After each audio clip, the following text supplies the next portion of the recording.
High guys, ഞാൻ ഇന്നത്തെ video discuss ചെയ്യാൻ വേണ്ടി പോകുന്നത് ഞാനൊരു നിങ്ങളെപ്പോലെ ഒരു വിദ്യാർത്ഥിയാണെങ്കിൽ ഞാൻ എൻ്റെ എക്സാംസിന് ഏത് രീതിയിലായിരിക്കും അപ്രോച്ച് ചെയ്യുക. കാരണം അത് പറയാൻ കാരണം ഞാൻ 2019 ഓൺവേർഡ്സ് ഞാൻ എന്ത് ചെയ്യുന്നുണ്ട്, എൻ്റെ ടീച്ചിങ് ഞാൻ സ്റ്റാർട്ട് ചെയ്തിട്ടുണ്ട് പല രീതിയിൽ. ഞാൻ ഒരു ട്യൂഷൻ ക്ലാസ് എടുത്ത് തുടങ്ങിയാണ് ഞാൻ. പിന്നെ പല സ്കൂളുകളിൽ ഞാൻ ജോലി ചെയ്തിട്ടുണ്ട്. ഞാനിപ്പോൾ കേരളത്തിലെ വൺ ഓഫ് ദ ലീഡിങ് ഹെഡ്ടെക്കിൽ വർക്ക് ചെയ്യുന്നുണ്ട്. എനിക്കൊന്ന് കഴിഞ്ഞ 4 വർഷം അല്ലെങ്കിൽ 5 വർഷമായിട്ട് ഓൺലൈൻ ക്ലാസ്സുകൾ അല്ലെങ്കിൽ നമ്മുടെ ആപ്പുകൾ ത്രൂ യൂട്യൂബ് ത്രൂ ഒക്കെ പല എനിക്ക് തോന്നുന്ന അറൗണ്ട് എൻ്റെ ഒരു 4 വർഷത്തെ ഒരു കരിയർ ഫ്രം 7 to 12th വരെയുള്ള കുട്ടികൾ നോക്കുകയാണെങ്കിൽ അറൗണ്ട് ഒരു 10 ലക്ഷം കുട്ടികൾ ഞാൻ ക്ലാസ് എടുത്തിട്ടുണ്ടാവും. ഫ്രം എവിടെ മുതൽ, കാസർഗോഡ് മുതൽ തിരുവനന്തപുരം വരെ. പല കുട്ടികളെ എനിക്ക് മെസ്സേജ് അയക്കാറുണ്ട്, പല കുട്ടികളെ കണക്ഷൻസ് ഉണ്ട്, പല ടൈപ്പ് കുട്ടികൾ. ഇവൻ ഒരു 8ാം ക്ലാസ് മുതൽ ഒരു +2 വരെ പഠിക്കുന്ന പല കുട്ടികളും. അപ്പോൾ ആ കുട്ടികളുടെ ഒരു സൈക്കോളജി എന്താണ്, അവരുടെ ഒരു മൈൻഡ് സെറ്റ് അത് കറക്റ്റ് എനിക്കറിയാം. കാരണം അത്രത്തോളം കുട്ടികൾ നിരന്തരം ഞാൻ കണക്ട് ചെയ്യണം, അവരുമായി ബന്ധപ്പെടാറുണ്ട്. അല്ലാതെ എനിക്ക് വേറൊരു ഓഫ്ലൈൻ ട്യൂഷൻ സെൻ്റർ ഉണ്ട്.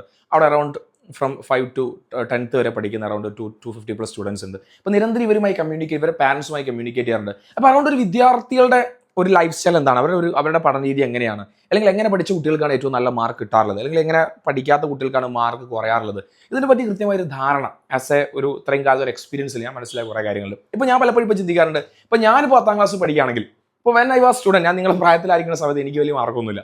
കാരണം ഞാൻ നിങ്ങളെപ്പോലെ ആയിരുന്നു. അതായത് ഇപ്പോൾ ഒരിക്കലും നിങ്ങളെപ്പോലെ പറയാൻ കഴിയില്ല. കാരണം നിങ്ങൾ നമ്മളെക്കാൾ എത്രയോ ഇരട്ടി ചിന്തിക്കാനും കഴിവുള്ള ആൾക്കാർ. അന്ന് നമുക്ക് ഇത്രത്തോളം സൗകര്യങ്ങളോ കാര്യങ്ങളോ ഒന്നുമില്ല. നമ്മുടെ ചുറ്റുപാട്, നമ്മുടെ ബ്രെയിൻ, നമ്മുടെ തിങ്കിങ് പ്രോസസ് വളരെ ഒരു ലിമിറ്റഡ് സറൗണ്ടിങ്സിൽ മാത്രം ചുരുങ്ങിപ്പോയൊരു കാലം. ഞാനൊക്കെ 10ാം ക്ലാസ് പഠിക്കും. ഞാൻ 2012 ഞാൻ എൻ്റെ 10ാം ക്ലാസ് എഴുതുന്നത്. ഇപ്പോൾ 2026 അല്ലേ, ഏകദേശം 14 വർഷമായി ഞാൻ 10ാം ക്ലാസ്. അപ്പോൾ അത്രത്തോളം വലിയൊരു ഗ്യാപ്പ് ഉണ്ട്. പക്ഷേ ടെക്സ്റ്റ് ബുക്ക് മാറിയത് വളരെ റീസൺ. ഈ വർഷമാണ് 10ാം ക്ലാസ് മാറിയത്. വലിയ മാറ്റമൊന്നും ആ കാലക്കിടയിൽ ഒരു തവണ ഞാൻ കഴിഞ്ഞ ഒരു തവണ മാത്രം ടെക്സ്റ്റ് മാറിയത്.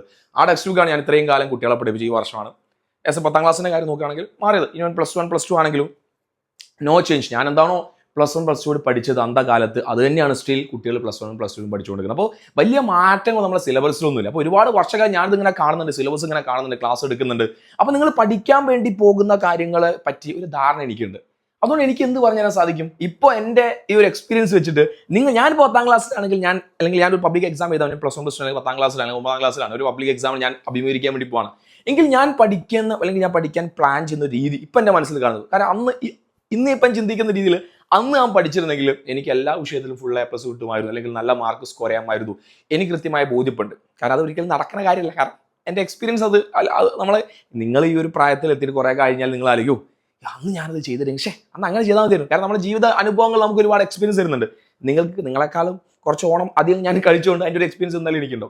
അപ്പോൾ ഞാൻ പറഞ്ഞു വരുന്ന കാര്യം, ഇപ്പോൾ ഞാൻ ഒരു എക്സാമിനെ അഭിമുഖീകരിക്കുകയാണെങ്കിൽ ഞാൻ ഇങ്ങനെ ആയിരിക്കും പ്ലാൻ ചെയ്യുക. അതായത് ആദ്യം ഞാൻ റിവിഷൻ നടത്തുന്ന സമയത്ത് എനിക്ക് അറിയാവുന്ന കാര്യങ്ങൾ, ഇപ്പോൾ ഒരു ചാപ്റ്ററിൽ ഇപ്പോൾ ചില പല കുട്ടികൾ ചെയ്യുന്ന കുട്ടികളുണ്ടാവും കേട്ടോ. ഞാൻ ചെയ്യാത്ത ആളുകൾ ഉണ്ടെങ്കിൽ അവർക്ക് വേണ്ടിയിട്ടാണ്, അവരുടെ ഇൻഫർമേഷൻ വേണ്ടിയിട്ടാണ്. അപ്പോൾ ഞാനൊരു ഫിസിക്സ് പഠിക്കുക, അല്ലെങ്കിൽ മാത്സ് പഠിക്കുകയാണെങ്കിൽ, സോഷ്യൽ പഠിക്കുകയാണെങ്കിൽ അതിൽ മൊത്തം കാര്യങ്ങൾ, ഓരോ ചാപ്റ്ററിലെ പ്രധാനപ്പെട്ട പോയിന്റുകളൊക്കെ ഞാൻ ഒരു പേപ്പറിൽ എഴുതി വെക്കും. ഇപ്പോൾ എക്സാമ്പിൾ ഇവിടെ നോട്ട്ബുക്ക് ഉണ്ടോ, ഒരു പേപ്പർ എടുക്കുക, ഒരു ബുക്ക് എടുക്കുന്നു.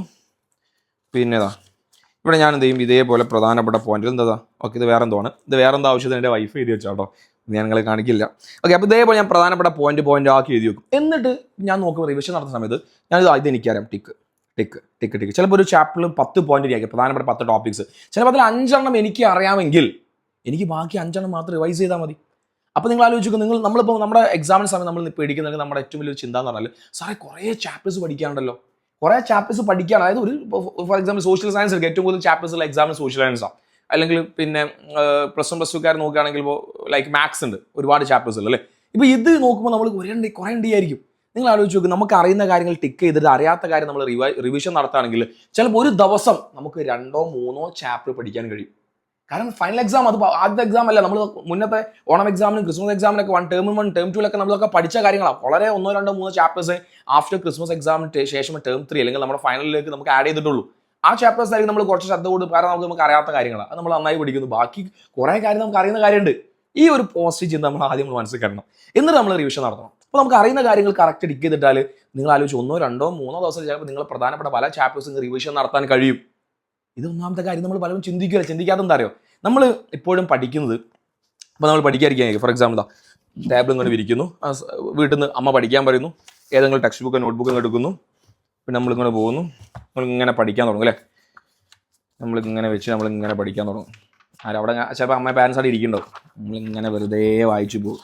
ആൻഷ്യൻറ്റ് ഹിസ്റ്ററി ഉണ്ട് അല്ലേ, പിന്നെ counter reformation, liberty, equality, fraternity, ഇങ്ങനെ പഠിച്ചു പോകുന്നത് ആർക്കാ ഗുണം? ആർക്കും ഒരു കാര്യം ഇത് വേസ്റ്റ് ഓഫ് ടൈം. നമ്മൾ എന്ത് കാര്യം ചെയ്യുമ്പോൾ നമ്മളൊരു പ്ലാൻ ചെയ്ത് സിസ്റ്റമാറ്റിക് കഴിച്ചു. അപ്പോൾ ഞാൻ പറഞ്ഞ പോലെ നിങ്ങൾ ഇതേപോലെ എടുക്കുകയാണ്, നമ്മൾ എഴുതി വെച്ചിട്ടുണ്ട്. അപ്പോൾ നോക്കുക, അപ്പോൾ ഇതിൽ ഒരു ടോപ്പിക് ഇല്ല, അപ്പോൾ ഞാൻ ഓക്കെ ഇതെനിക്ക് അറിയുന്നത് അത് പഠിക്കണ്ടല്ലോ. ഓക്കെ നോക്കുമ്പോൾ ചിലപ്പോൾ 3 ചാപ്റ്റേഴ്സിൽ ആദ്യം എനിക്കൊരു പേജിൽ ചിലപ്പോൾ 5 8 ടോപ്പിക്സേ പഠിക്കാണ്ടാവും. ഞാൻ കറക്റ്റ് ടൈം വെക്കുക, ഈ ടോപ്പിക് ഞാൻ പഠിക്കാൻ മാക്സിമം 20 മിനിറ്റ് എടുക്കുകയുള്ളൂ. അങ്ങനെ ഞാൻ ടൈമർ വെക്കുന്നു, ഞാൻ പഠിക്കുന്നു, കറക്റ്റ് പഠിക്കും, എന്ത് ചെയ്യാൻ കഴിയും, എനിക്ക് ആ ടോപ്പിക് പഠിക്കാൻ കഴിയും. പിന്നെ രണ്ടാമത്തെ പരിപാടി എപ്പോഴും നിങ്ങൾ ശ്രദ്ധിക്കേണ്ട പരിപാടി, ഷോർട്ട് നോട്ട് നിങ്ങൾ നന്നായി പ്രിപ്പയർ ചെയ്യണം. ഞാൻ സാർ നിങ്ങൾ എപ്പോഴും തന്നെയാണ് പറയുന്നത്, ഇതിന് വലിയ എന്താ പറയുക ഇമ്പാക്ട് ഉണ്ട്. ഈ ഷോർട്ട് നോട്ടിൽ വലിയ ഇമ്പാക്ട് ഉണ്ട്. കാരണം ഷോർട്ട് നോട്ടിന് ഇമ്പാക്ട് എന്ന് പറഞ്ഞാൽ പലപ്പോഴും പിന്നെ എക്സാമിന് ഹാളിൽ, പിന്നെ ഞാൻ തുണിയായിട്ട് എടുത്ത കുഴപ്പമില്ലല്ലോ, എക്സാമിന് നമ്മൾ എന്ത് ചെയ്യാറുണ്ട്, പിന്നെ നമ്മൾ തുണ്ട് എഴുതി കൊണ്ടാവാറുണ്ട്. അപ്പോൾ തുണ്ട് എഴുതി കൊണ്ടാവാത്ത ആളുകളുടെ എണ്ണം എനിക്ക് തോന്നുന്നു 10% ആയിരിക്കും. 10% ഉണ്ടെങ്കിലും ഓക്കെ 10% നമുക്ക് വേണം കൊടുക്കാം നല്ല ആൾക്കാർ. ഞാൻ പോലും എന്ന് പറഞ്ഞാൽ +1 +2 ഒക്കെ തുണ്ട് പേപ്പർ എഴുതി കൊണ്ടുപോയിട്ടുണ്ട് പരീക്ഷയ്ക്ക്. +1 +2 പരീക്ഷയ്ക്ക് ഞാൻ തുണ്ട് പേപ്പർ എഴുതി കൊണ്ടുപോയിട്ടുണ്ട്. പക്ഷെ ഞാനത് എടുത്തിട്ടില്ല. എടുക്കാത്തെന്താരോ, ഞാൻ ആ ഈ പേപ്പർ എഴുതിയ സമയത്ത് ഞാൻ കറക്റ്റ് ഓരോ കാര്യങ്ങൾ ഓർമ്മിച്ച് വെക്കാനുള്ള, കാരണം തുണ്ട് പേപ്പർ നമുക്ക് എല്ലാ എസ്സേ ഒക്കെ വലുതാക്കി എഴുതിക്കൊണ്ട് കഴിയില്ല. പഠിച്ച കാര്യത്തെ വളരെ ലിങ്ക് ചെയ്ത് കിട്ടാൻ ചില പേരുകളോ ചില പ്രധാനപ്പെട്ട 1 2 3 4 പ്രധാനപ്പെട്ട കാര്യങ്ങൾ മാത്രമേ നമ്മളെ തുണ്ടിൽ എഴുതി കൊണ്ടുപോകുള്ളൂ. അത് ഞാനത് എഴുതുന്ന സമയത്ത് ഓൾറെഡി എൻ്റെ ബ്രെയിനിലേക്ക് ആ സാധനം കയറുന്നുണ്ട്. ക്വസ്റ്റ്യൻ പേപ്പർ കാണുമ്പോൾ ഞാൻ എന്താണോ ഈ തുണ്ട് പേപ്പറിൽ എഴുതി വെച്ചത് അതിൻ്റെ ഒരു പിക്ചോറിയൽ സാധനം എൻ്റെ ഓർമ്മയിലുണ്ട്. ഇത് വർക്കാവും. ഇത് എനിക്ക് പരീക്ഷകളിലെ ക്വസ്റ്റ്യൻ പേപ്പർ കാണുമ്പോൾ എനിക്ക് ഈ സാധനം എന്ത് ചെയ്യും, ഇതെൻ്റെ ഓർമ്മയിലേക്ക് വരും. ഇത് വരും. ഇപ്പം എന്തെങ്കിലും ചില പല ആളുകൾ ഇങ്ങനെ ചിന്തിക്കുന്നുണ്ടോ, ശരിയാണ് ഈ അൽസർ പറഞ്ഞത് ശരിയാണ്, ചിലതൊക്കെ എൻ്റെ ഓർമ്മയിലേക്ക് വന്നിട്ടുണ്ട്. ഇതാണ് മറ്റൊരു റിയാലിറ്റി, ഇത് നമ്മുടെ ഓർമ്മയിലേക്ക് വരും. അതുകൊണ്ട് നിങ്ങൾ ഇങ്ങനെ തുണ്ട് പേപ്പർ എഴുതി വെക്കുന്ന ഒരു കുഴപ്പമില്ല, നിങ്ങൾ എഴുതിക്കോളി, ക്ലാസ് റൂമിലേക്ക് കൊണ്ടുപോയി പിടിച്ചാൽ എന്നെ കുറ്റം പറയരുത്, എടുക്കരുത്. അല്ലെങ്കിൽ എന്ത് ചെയ്യരുത്, ക്ലാസ് റൂമിലേക്ക് കൊണ്ടുവരുത്. സ്കൂളിലേക്ക് വരെ കൊണ്ടുപോയിക്കോ. സ്കൂളിൽ പോണ സമയത്തൊക്കെ ഇങ്ങനെ നോക്കിയിട്ട് പരീക്ഷകൾ കയറുമ്പോൾ കൂടെ ബാഗിൽ നിങ്ങൾ കയറിക്കും. അതാണ് ഷോർട്ട് നോട്ടിൻ്റെ പവറാണ്. ആ കാണാം. അത് നിങ്ങൾക്ക് പിന്നെ തുണ്ട് പേപ്പറോ ഷോർട്ട് നോട്ടോ വാട്ട് എവർ ഇറ്റ് ഈസ് നിങ്ങൾ അതിനെ ഷോർട്ടാക്കി എഴുതുമ്പോൾ ബ്രെയിനിലേക്ക് ആ സാധനം കയറുന്നുണ്ട്. അപ്പോൾ അത് നന്നായി വർക്ക് ചെയ്യുന്നത്. സോ ആദ്യം എന്താ ചെയ്യേണ്ടത്, നമുക്ക് എന്തെല്ലാം കാര്യങ്ങൾ അറിയുന്നില്ല എന്നുള്ള കാര്യങ്ങൾ, അറിയുന്ന കാര്യങ്ങളും അറിയാത്ത കാര്യം നമ്മൾ സോർട്ട് ചെയ്ത് നോക്കണം. രണ്ടാമത് നമ്മൾ പഠിക്കുന്ന കൂടെ തന്നെ നമ്മളതായ ഇതിൽ ചെറിയ ഷോർട്ട് നോട്ട് തയ്യാറാക്കാം.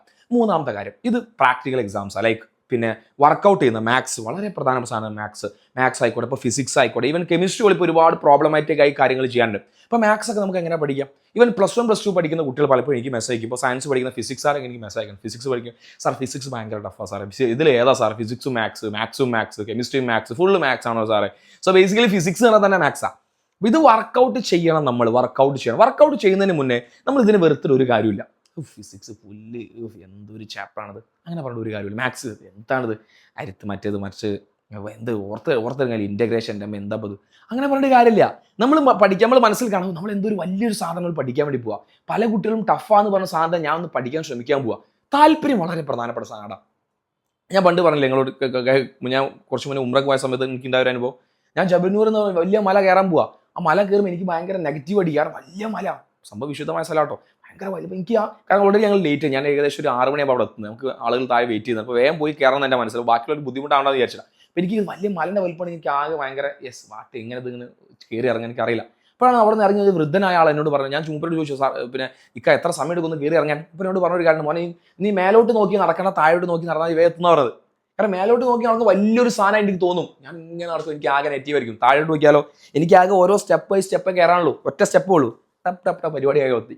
ഇപ്പം ഇങ്ങനെ നമ്മുടെ മൈൻഡ് സെറ്റ് ഇതിനൊക്കെ എന്താ പറയുക ഡിഫൈൻ ചെയ്യുന്ന വലിയൊരു സാധനം നമ്മുടെ മൈൻഡ് സെറ്റ് എന്ന് പറയുന്നത്. അപ്പോൾ അതിൽ നിങ്ങൾ എന്ത് ചെയ്യണം, ഒരു സാധനങ്ങൾ ഓർമ്മയിൽ വേണം, മൈൻഡ് സെറ്റ്, നമുക്ക് അതിനോട് താല്പര്യം വേണമെങ്കിൽ എന്താ വേണ്ടത്, നമുക്കൊരു എയിം വേണം ജീവിതത്തിൽ.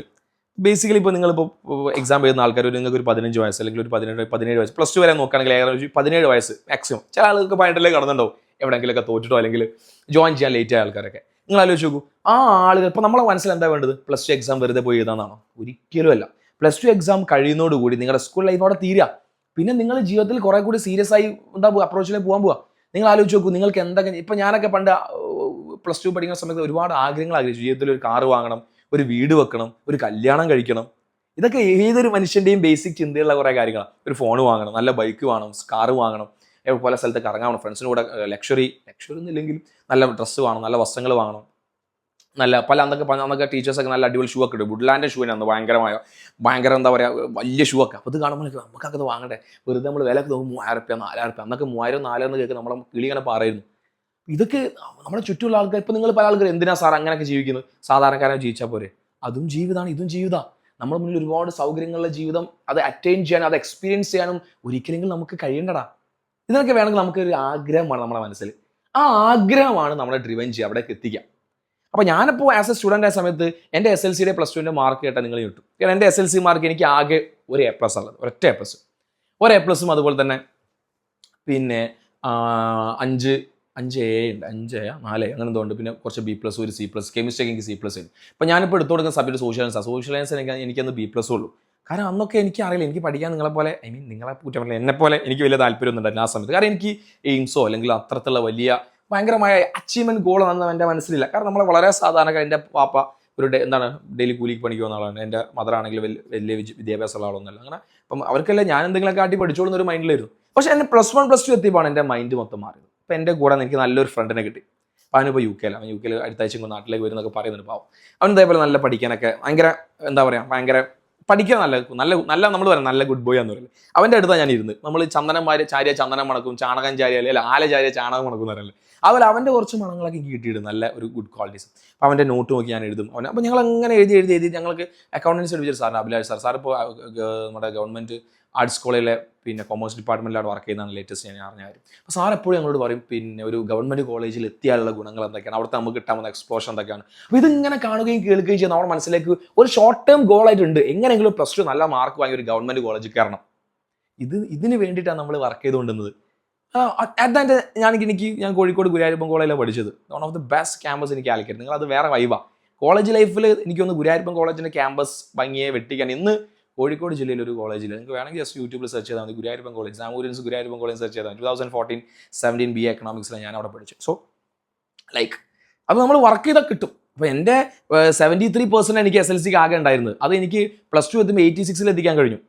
86 ചെറിയ കാര്യമല്ല. +1 +2 1% മാർക്ക് എന്ന് പറഞ്ഞാൽ 12 മാർക്കാണ്. 12 മാർക്ക് +1 +2 കൂടി ചേർത്ത് 12 മാർക്ക് ഇതായാലും 1% മാർക്കുള്ളൂ 1200. ഓക്കെ, അപ്പോൾ അത് കുറച്ച് നന്നായി കഷ്ടപ്പെട്ടാൽ ഇന്നിപ്പോൾ പല കുട്ടികളും, കാരണം ഇന്നിപ്പോൾ നിങ്ങൾക്ക് ഓൺലൈൻ ക്ലാസ്സും പല സംവിധാനങ്ങളൊക്കെ ഉണ്ട്, നിങ്ങൾ പഠിക്കാൻ കണ്ടന്റ് കുറച്ച് ഈസി ആക്കി അന്ന് നമ്മൾ ഇരുന്ന് പഠിക്കണം.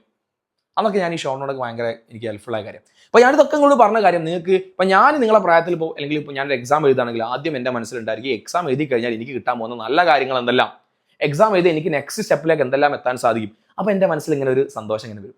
ആ സന്തോഷം വന്നാൽ ഞാനിപ്പോൾ അതോടെ എനിക്ക് അറിയുന്ന കാര്യങ്ങൾ എന്തെല്ലാം, അറിയാത്ത കാര്യങ്ങൾ എന്തെല്ലാം, അതിൻ്റെ കൂടെ ഷോർട്ട് നോട്ട് തയ്യാറാക്കും. മാത്സ് പ്രോബ്ലംസ് നന്നായി വർക്കൗട്ട് ചെയ്യും. ഇന്നിപ്പോൾ ഒരുപാട് ക്വസ്റ്റ്യൻ ഞങ്ങൾക്ക് അതൊന്നും കിട്ടിയിരുന്നില്ല. ഞാൻ പോലത്തെ കാലത്തെ കൊണ്ടുപോകുന്നില്ല. എന്നാലും അന്ന് ഞാൻ +1 +2 പഠിക്കുന്ന സമയത്ത് എന്നെ പഠിപ്പിച്ച ടീച്ചേഴ്സ്, എക്കണോമിക്സ് ടീച്ചേഴ്സ് എനിക്ക് ഒരുപാട് PYQs ഒക്കെ തന്നിട്ട് ഒരുപാട് ക്വസ്റ്റ്യൻ പേപ്പർ അതൊക്കെ വെച്ചിട്ട് ഞാൻ വർക്കൗട്ട് ചെയ്ത് എനിക്ക് നല്ല മാർക്ക് സ്കോർ ചെയ്യാൻ കഴിയും. അപ്പോൾ അതുപോലെ നിങ്ങൾക്ക് വേണ്ട ഒരുപാട് മെറ്റീരിയൽസും അതുപോലെ തന്നെ ക്വസ്റ്റ്യൻ പേപ്പർ മോഡൽസ് ഒക്കെ പലപ്പോഴും ഞാൻ തന്നെ നിങ്ങൾക്ക് തരാറുണ്ട്. അതുപോലെ ഇപ്പോൾ നമ്മുടെ ലേൺ വിത്ത് നിഹാൽ സാർ എന്ന ഇൻസ്റ്റാഗ്രാം കമ്മ്യൂണിറ്റിയിൽ ഞാൻ പല ടിപ്സ് നിങ്ങൾക്ക് ഷെയർ ചെയ്യാറുണ്ട്. ഇതൊക്കെ നിങ്ങൾക്ക് ഒരുപാട് സാധനം കിട്ടുന്നുണ്ട്. നിങ്ങളിതൊക്കെ വെച്ച് നിങ്ങൾ പഠിക്കാൻ വേണ്ട. ഓക്കെ, അപ്പോൾ ഞാൻ ഈ രീതിയിൽ നിങ്ങൾ എന്ത് ചെയ്യുക, പഠിക്കാൻ ശ്രമിക്കും. ഒരു ആഗ്രഹമൊക്കെ മുന്നിൽ വെക്കടാ. എന്തിനാ പിന്നെ ഈ വീഡിയോ കുറച്ച് ലെങ്ത് ആയി പോകണമെങ്കിൽ നിങ്ങൾ ക്ഷമിക്കണം. കാരണം ഞാൻ അങ്ങനെ പറഞ്ഞു തുടങ്ങിയാൽ ഇങ്ങനെ കൂടിപ്പോകും. അപ്പോൾ നിങ്ങളുടെ ഈ ഇത്തരത്തിലുള്ള വീഡിയോസ് അങ്ങനെ അപ്ഡേറ്റ് ചെയ്യാൻ വേണ്ടി ആഗ്രഹിക്കുന്നുണ്ട്. എൻ്റെ ലൈഫ് എക്സ്പീരിയൻസും നിങ്ങളുമായിട്ട്. ഇപ്പോൾ പല ആളുകളും ഇപ്പോൾ +1 +2 കഴിഞ്ഞിട്ട് നീറ്റ് JEE എഴുതാൻ ആഗ്രഹിക്കുന്ന ആൾക്കാരാണ്, എൻട്രൻസ് ഒക്കെ. അപ്പോൾ ഞാനൊക്കെ ഒന്ന് പഠിക്കുന്ന സമയത്ത് എൻട്രൻസ് എക്സാം കേട്ട് എനിക്ക് എന്താണെന്ന് പോലും അറിയാത്ത കാലമായിരുന്നു. കാരണം ഞാൻ 10ാം ക്ലാസ് പഠിക്കും. അത് എൻ്റെ ഒരു തെറ്റായിട്ട് ഞാൻ കണക്കാക്കുന്നത്. കാരണം എൻ്റെ ഒരു കമ്മ്യൂണിറ്റി അങ്ങനെയായിരുന്നു. നീറ്റോ JEE എന്താ എനിക്കറിയില്ല, എന്ത് നീറ്റ് എന്ത് JEE. അന്ന് എൻ്റെ കൂടെ പഠിക്കാൻ പോയ പല കുട്ടികളും എൻട്രൻസ് എക്സാമിന് പോയ എൻ്റെ കൂടെ പഠിച്ചൊരു കുട്ടിയുണ്ട്. അവളിപ്പോൾ ഡോക്ടർ. കാരണം അന്ന് ഞങ്ങളെ കൂടെ പഠിച്ചതിൽ ഡോക്ടറായത് എനിക്ക് തോന്നുന്നു അവളും വേറൊരാളുണ്ട്. ആകെ 2 ആളാണ്. അപ്പം അന്നൊക്കെ എന്താ പറയുക ഉണ്ട്. അതായത് ഒരു പാരൻസ് നല്ല എഡ്യൂക്കേറ്റഡ് പാരൻസിന് ഒരു വിഷൻ ഉണ്ടായിരിക്കും. അല്ലെങ്കിൽ അവർക്കറിയാം ഇന്ന എൻട്രൻസിന് വിടാം, അങ്ങനെ വിടാം. അപ്പോൾ നമ്മളെപ്പോലെ നല്ല പാരൻസിന് അത് ഐഡിയ ഇല്ല. എനിക്കൊക്കെ വേണ്ടി ഡോക്ടർ ആവണമെന്നൊക്കെ വേണ്ട ആഗ്രഹം ഉണ്ട്, പക്ഷേ അറിയില്ല എങ്ങനെ എത്ര എന്നുള്ളത്. പക്ഷെ ഇന്ന് ഞാനിപ്പോൾ എത്തിപ്പെട്ട കമ്മ്യൂണിറ്റിയും അവിടെ നിന്ന് എനിക്ക് കിട്ടുന്ന ഒരു എക്സ്പോഷറൊക്കെ ഞാനിപ്പോൾ ഞങ്ങളുടെ പ്രായത്തിലാണ് ഷുവറായിട്ട് ഞാൻ +1 സയൻസ് എടുക്കുക. ഞാൻ കൊമേഴ്സ് എടുത്ത് ഞാൻ സയൻസ് എടുക്കുമായിരുന്നല്ലോ. അവിടെ നിന്ന് നമുക്ക് ഒരുപാട് IIT NIT അല്ലെങ്കിൽ ഈ പറഞ്ഞ മെഡിക്കൽ MBBS MBBSനൊക്കെ സ്കോപ്പ് ഉണ്ടോ ചോദിച്ചാൽ സ്കോപ്പ് ഉണ്ട്. പല ഇഷ്യൂസ് അവർ നേരിടും. എല്ലാ മേഖലയിലും ക്രൈസിസ് ഉണ്ട്.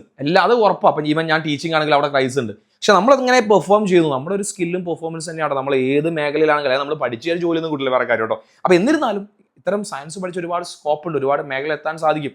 കൊമേഴ്സ് ഹ്യൂമാനിറ്റീസ് മോശം അങ്ങനെയല്ല ഞാൻ പറഞ്ഞത്. ഞാൻ എൻ്റെ സറൗണ്ടിങ്സ് ഞാൻ മനസ്സിലായ ചില കാര്യങ്ങൾ വെച്ച് പറഞ്ഞു കേട്ടോ. എവിടെയാണ് നമ്മൾ ബെസ്റ്റ് ആയിരിക്കുക. അപ്പോൾ ബെസ്റ്റ് ആവണമെങ്കിൽ ഈ സമയത്ത് നമ്മൾ ചെയ്യേണ്ട കാര്യങ്ങൾ ചെയ്യുക. അപ്പോൾ ഞാൻ നേരത്തെ പറഞ്ഞ പോലെ നിങ്ങൾ ആ രീതിയിൽ നിങ്ങൾ പഠിക്കാൻ ശ്രമിക്കുക. അപ്പോൾ വീഡിയോ ഇത്തിരി ലോങ് ആയിപ്പോയി, നിങ്ങൾ എന്നോട് ക്ഷമിക്കുക. നിഹാൽ സാറിൻ്റെ ചാനൽ ആദ്യമായി കാണുന്നാൽ ഒന്ന് സബ്സ്ക്രൈബ് ചെയ്യുക. നിങ്ങൾ ഏതെങ്കിലും ഫ്രണ്ട് ഉണ്ട് ഇപ്പോഴും പഠിക്കണം, എങ്ങനെ പഠിക്കണം, അല്ലെങ്കിൽ എന്തൊക്കെയാണ് പഠിക്കാൻ ഒരു മോട്ടിവേഷൻ ഒരു കുറവുണ്ടെങ്കിൽ നിങ്ങൾ വീഡിയോ നിങ്ങൾക്ക് എന്തെങ്കിലും ഒരു അത് കൊള്ളാം ഇയാൾ എന്തൊക്കെ പറയുന്നത് എന്നാലും എന്തൊക്കെ എടുക്കാണ്ട് ഞാൻ പലപ്പോഴും സംസാരിക്കും കുട്ടികൾ പറഞ്ഞൊരു കാര്യം ഉണ്ടോ, കുട്ടികളായിക്കോട്ടെ വാട്ടർ ഡിസ് എന്നെ കേൾക്കുന്ന ആൾക്കോട് ഞാൻ പറയുന്ന കാര്യമുണ്ട്. ഞാൻ പറയുന്ന മുഴുവൻ കാര്യം നിങ്ങൾ എടുക്കേണ്ട ആവശ്യമില്ല. അപ്പോൾ ഞാൻ പല ആളുകളുടെ സംസാരം കേൾക്കുമ്പോൾ എനിക്ക് വേണ്ട കാര്യങ്ങൾ ഞാനും എടുക്കും, എനിക്ക് വേണ്ടാത്ത കാര്യം ഡിലീറ്റ് ചെയ്യും. കാരണം എല്ലാ മനുഷ്യന്മാർക്കും ഒരുപാട് നല്ല കാര്യങ്ങൾ ഒരുപാട് മോശം കാര്യങ്ങളുണ്ട് അല്ലേ. അതിൽ മോശം കാര്യം നമ്മൾ എടുക്കേണ്ട ഒരു ആവശ്യമില്ലല്ലോ. എന്തെങ്കിലും നല്ലത് തോന്നുകയാണെങ്കിൽ എടുക്കുക, ബാക്കി എന്ത് ചെയ്യുക, ഈ ചെവി കൂടെ ഇടുക, ഈ ചെവി കൂടെ ഇടുക. നമുക്ക് വേണ്ട കാര്യം നമ്മൾ എന്ത് ചെയ്യുക, ഒന്ന് നമ്മുടെ മനസ്സിലേക്ക് സ്റ്റോർ ചെയ്തു. ഓക്കെ, അപ്പോൾ താങ്ക് യു സോ മച്ച്. അപ്പോൾ നമുക്ക് ഇങ്ങനെ എന്തെങ്കിലുമൊക്കെ ഇങ്ങനെ നമുക്ക് സംസാരിക്കും. നിങ്ങളുടെ വിലപ്പെട്ട അഭിപ്രായങ്ങൾ നിങ്ങൾ താഴെ കമൻറ്റ് ചെയ്യണം കേട്ടോ. എങ്ങനെയാണ് ഈ വീഡിയോ നിങ്ങൾക്ക് ഹെൽപ്ഫുൾ ആയിട്ടുണ്ടോ, അല്ലെങ്കിൽ നിങ്ങൾ പഠിക്കുമ്പോൾ നിങ്ങളുടെ ഇഷ്യൂസ് എന്തൊക്കെയാണ്, അപ്പം അങ്ങനത്തെ കാര്യങ്ങളൊക്കെ നമുക്കൊന്ന് ചെയ്യാം, ഡിസ്കസ് ചെയ്യാം. ഇനി നമുക്ക് കുറച്ച് റോ ആയിട്ട് സംസാരിക്കാം അല്ലേ. നമുക്ക് ഇനി കൂടുതൽ എഡിറ്റിങ്സോ കാര്യങ്ങളൊന്നും വേണം, നമുക്ക് പറയാനുള്ള കാര്യങ്ങൾ പരസ്പരം അങ്ങോട്ട് കൂടും കമ്മ്യൂണിക്കേറ്റ് ചെയ്യാം. റെഡി? അപ്പോൾ thank you so much, by.